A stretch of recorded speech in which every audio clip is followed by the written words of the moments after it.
জাতীয় লিগ টি-20-র উদ্দেশ্য ছিল নতুন টি-20 ক্রিকেটার খোঁজা। ৮ দলের এই টুর্নামেন্ট শেষ হয়েছে আজ। ফাইনালে ঢাকা মেট্রোকে হারিয়ে চ্যাম্পিয়ন হয়েছে রংপুর বিভাগ।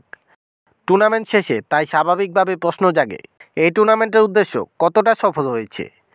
দেশি ক্রিকেটারদের এই লিগ মাতাবেন কারা? টুর্নামেন্টের পরিসংখ্যান কী বলছে?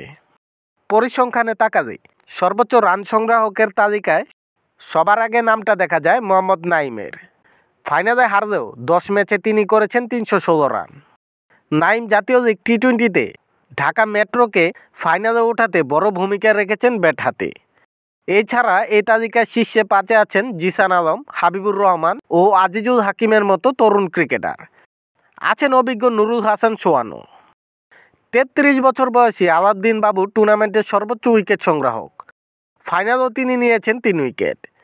তালিকায় আছেন 20 বছর বয়সী পেসার আহমেদ শরীফও।